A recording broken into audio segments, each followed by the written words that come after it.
No, the Chinese, they are very ruthless in monopolizing the information sources. They're very ruthless in monopolizing the state. And eventually, because Xi Jinping will also be monopolizing the power within the state, this kind of dictatorship is always headed one way. It's going to break eventually. It's unavoidable. It's as if those people don't look into the history. Same with our near friend, Mr. Putin, the same thing.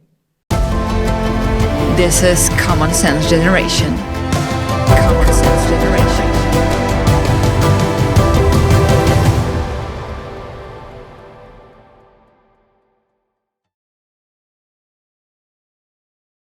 Good day to you. This is Common Sense Generation, and I'm Kądzielska-Koper.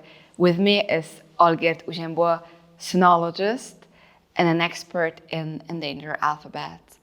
Olgierd, thank you very much for coming. Thank you for inviting me, of course.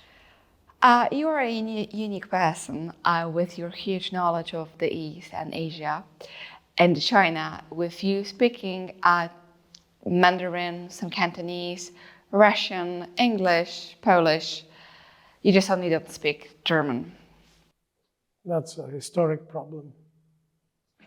But having all of this knowledge and experience, especially right now with the times when China is such a huge interest, especially for Americans, this book bringing back the Thucydides trap of Graham Allison, which I think was the encouragement for a lot of American scholars and geopoliticians to look at China as a real threat. So a lot of Americans right now will actually really look at China as a threat, even when they have a very little knowledge of it. And this comes, of course, from some certain decisions of the current Chinese administration and the leadership of Xi Jinping. But you know China before Xi Jinping. You know China also much more open than it is right now. Right now it is closed. It would be difficult for us even to have this conversation if we were based right now in China. No, I think that having this conversation as two foreigners in China, that wouldn't be a problem. To publish them, that's about. Publish within China would be a problem, but I always invite people to look at the work of another Polish vlogger. I don't know whether you're aware of her, Weronika Troszczyńska. Yeah. It's unfortunately it's in Polish, so our English listeners would not be able to access that information. But she is living in Shanghai, and she's publishing pieces that are fairly critical of China. I guess Polish is not that prominent on Chinese radars now to check everything, or they just ignore it. No, if you're in China and publishing things that are not so nice about Chinese government, it's still possible, although another two vloggers ran away for things. They were persecuted for things they said. Even this experience of the internet wall, when you first enter China and suddenly all the tools which you are usually using here in the Western world. About VPN. But some of the VPNs stop working, you know that you but have. There are new ones. We're not going to tell you their names, but they're easy to check out. If you want to go to China, first thing you do. 别开玩笑. Okay, but the first thing you do is VPN, and the trick is that most of Chinese do not have VPN, so they cannot jump over the wall. So all the information is from their information bubble. This is a funny thing that why an ordinary Chinese person is not using VPN. What for?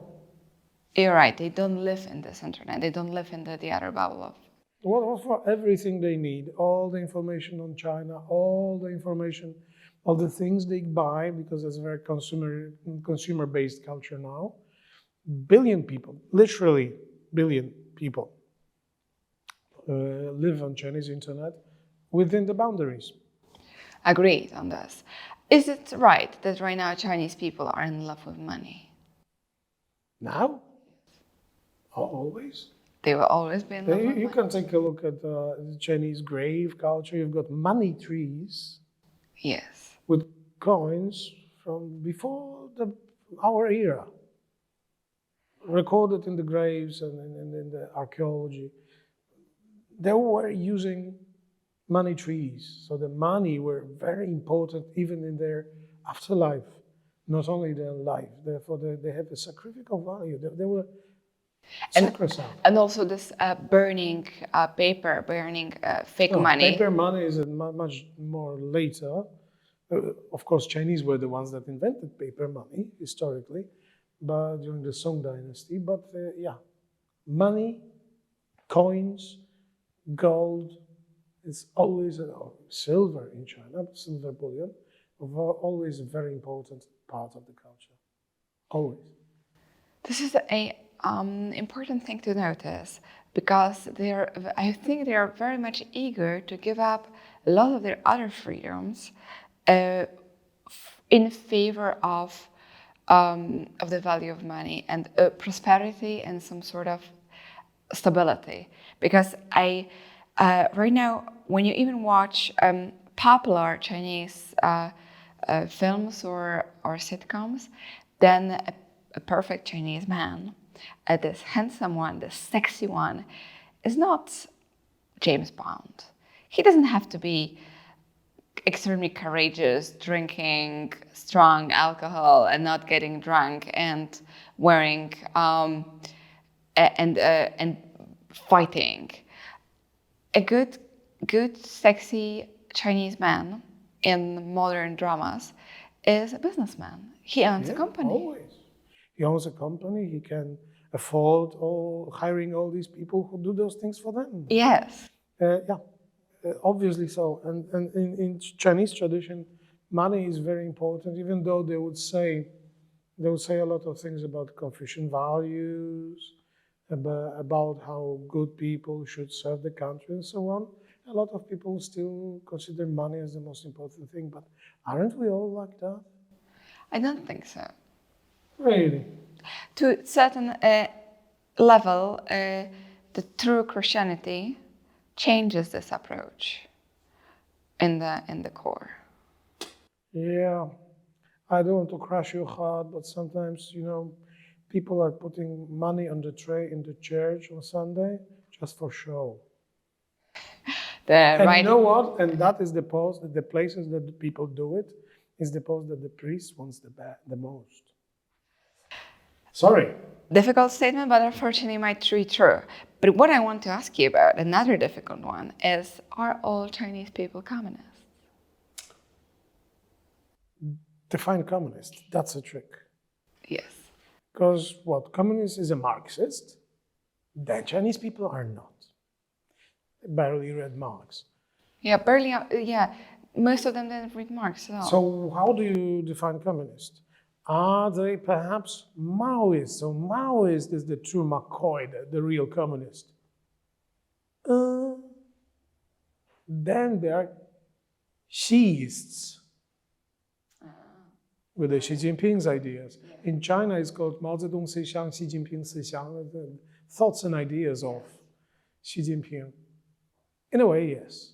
But the trick is, the ideology is very well prepared in China. That means that you have a set of quotations that are very useful, but you can do the same thing, useful quotations for every day with Elvis Presley. So I don't think that there is a communist ideology. There's a monoparty, one-state ideology. And the trust in state, isn't it this one element which is through all over China, that very little of them are rebellious? We don't know. Don't assume they're not rebellious just because we don't know about protests. It's unbelievable how many protests are happening in China that we don't know about. Well, but we saw huge protests in Hong Kong, protests which were never seen in the Western world on this scale. Millions of people were going out on the streets. There were massive protests. And they crushed it. And they crushed it. And the world said nothing. And they took down, and the world said nothing, and they took down the leader of them, so the Socrates of Hong Kong, which is Jimmy Lai, a billionaire who could so easily escape, but he decided not to. Now he is facing the life sentence, probably will die in prison. No, the Chinese, they are very ruthless in monopolizing the information sources. They're very ruthless in monopolizing the state. And eventually, because Xi Jinping will also be monopolizing the power within the state, this kind of dictatorship is always headed one way. It's going to break eventually. It's unavoidable. It's as if those people don't look into the history. Same with our near friend, Mr. Putin, the same thing. Gathering everything in their hand. And in China, you've got some centrifugal forces that are trying to break up China. There's languages, nationalities that are breaking apart. Even segments of Chinese people that are identifying as non-northern. There is a big divide between north and south, as you mentioned earlier. And those segments are historically easy to break up. China, we see as a monumental one single country, but historically is not so. For very long periods in Chinese history, there were more than 1, 2, or even 3 Chinese countries. This is an important thing to remember, speaking different languages. Speaking languages that some Chinese linguists would say are dialects. From modern science point of view, they are just Sinitic languages. Sinitic as in Sina, China. But those are different languages, yes? Well, using different writing systems even in the old times, 2000 years ago. Oh, that's even more scary. Yeah. Using different writing systems. Yeah, the first emperor was the one that unified Chinese, different countries and different writing, different scripts.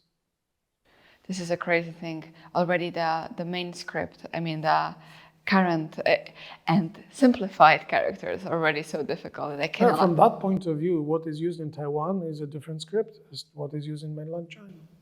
Agreed. This is the part of the Chinese independence. This is Common Sense Generation. If you like this channel, please subscribe, share, and comment. Your voice really matters. When we were already speculating in this platform of free speech, we had this moment of change in politics, and this is this huge change of Deng Xiaoping. I think very strongly influenced by also what was achieved in Singapore and by Lee Kuan Yew. Lee Kuan Yew again with you, it's always Lee Kuan Yew. I think he's a great advocate of some freedoms. And but look with Deng Xiaoping, he was very careful to develop this freedom only on a business level, on an economic level. On the economic level, but because still, it was Deng Xiaoping's era when happened the Tiananmen Square massacre. I agreed. This is the scary thing. Exactly the same time. But at this moment, Tiananmen wouldn't happen because young people are pro-huge China and they don't care about the Statue of Liberty. Yes, they are, imperialistic education. At the moment, we don't have the generation of Russians with this kind of worldview. We don't. Because they are not en masse joining the Russian army to go against Ukraine. But in China, I don't know how it would go. Chinese are preparing people, doing the military drills, teaching kids that China is good, people outside are bad. And isn't that something which actually the power of China was the fact that it was open for foreigners at center level? What is that? What is that myth you're about? Wasn't it on including maybe in the harbors? China was open to foreigners, just as China was split into a few countries during certain periods of time. Okay. But it's like you've got Yuan dynasty when they were relatively open, certain moments within Ming dynasty, but then you've got closing down, opening up, closing down. Han dynasty in different periods was differently opened. China was doing the Silk Road. But Silk Road was the device to open China and intake new cultures, but maybe also export Chinese culture, unify other countries under Chinese rule. So this is, there's always kind of balance. When China is open, when China is closed. So isn't it maybe this is the part of the Chinese balance, as you say it, that it was more open during Deng and now more closed during Xi? Yeah, but that was the plan. There was the original plan of Deng Xiaoping. You're right that they have to. They had enough foreign investment and enough foreign companies investing in China, and they were supposed to take it over and nationalize it later. That's what's happening right now. Yes. But this is also sad. Do you think that the next leader... You should have read the Deng Xiaoping's note and attend classes of the Chinese Road to Socialism. Are the next leader of China is going to be more open or not?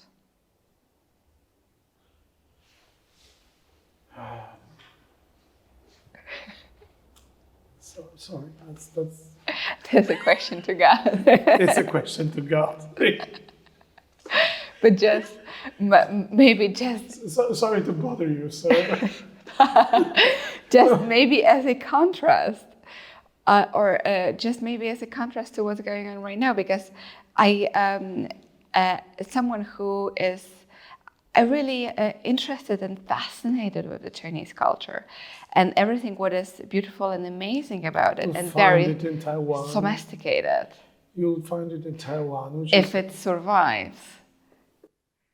Well, I would bet on Taiwan that it will survive. We cannot let it down. We have to help Taiwan just as we are helping Ukraine. And Taiwan will survive. It's a very sturdy little country. It's an island. It's always difficult to take over the island. But Taiwan is a very good example of Chinese culture developing along the democracy lines. It's amazing society. It's even more than Singapore. In Singapore, I do respect Singapore. I respect the educational system in Singapore. But Lee Kuan Yew was not a Democrat. No, he was an authoritarian. Yes. Whereas Taiwan, which is barely bigger than Singapore. A little bit bigger. A little bit, but barely. What is the population of Singapore? 6 million. What is the population of Taiwan? No idea. Twice as much? It's not that much. 3 times as much more. So that's a lot. But in a Chinese perspective, it's not much. It's just as small, right? In a Chinese perspective, right? 4 times. Sorry, Taiwanese friends. And you've got a democracy, maybe not perfect, but quite well managed, managing to produce some of the most important parts that was needed for running our civilization. Chinese, just as Chinese on the mainland. If you talk to them, you'll find something which is perplexing me. Sometimes it's easier to communicate with Taiwanese than with Chinese. Is it a surprise? Yes, because is common sense common or not? Not. Even within Chinese sinosphere, within the Chinese civilization, you've got different common senses now. It's only 60, 70 years apart. And that is important to consider. Is your common sense common? Question to you. How common is the common sense? It's very rare, and it comes with experience. So it is not common, this is a misnomer. I think it comes with an experience that you that you start to realize. Say that to all ladies, and mostly ladies because we don't live that long, 90 years and older, sitting in the windows and saying, "How could you dress that way?" Is that common sense? Absolutely not. They already lost their common sense.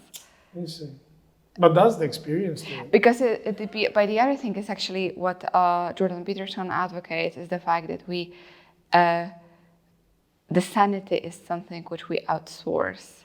So we outsource our sanity to other people. Those are other people, contact with other people who actually put us in shape. those are other people. What if we live in the information bubble? And this is what is happening to common senses all over the world. We are more and more, and this is not only the modern technology, it's the tendency of human beings. We're enclosing ourselves in information bubbles. You and me are in a similar bubble. Whatever my attempts to get out to other bubbles are. It's bubblification. Russians are Because living in their bubble. we like to listen and watch things we already know, or which are similar. Yeah, to we us. like to talk to people that agree with us. Absolutely. So I don't know whether common sense is a good idea. I do hope it is actually a good idea. And Let me name it different. Well, No, it is. common. It's not common. Look. Common sense is a practical reason, and something which brings us, a attempt to come all the time, go closer to reality, to check yourself in some balance. And the other compound of common sense is, at least as a rule, rather to change yourself than to change the world. I think this is not a part of common sense at all. Most of the people want to change something outside, not themselves, because they're always right. And this is one of the most commonsensical things people say. I am right, you're wrong. Even now I would say that. I agree that it is popular, and of course it's happening right now. So of course, common it is sense common, is but not common. that common, but Common sense is a misnomer. But we are supposed to talk about Chinese, aren't we? and to wrap up this episode, and to all of you, the viewers of Common Sense Generation, it is important to remember that sometimes you are wrong. And to admit the fact that you're wrong, it is a part of common sense. And we thank the Polish National Foundation for making this video podcast possible. This is Common Sense Generation. Common Sense Generation.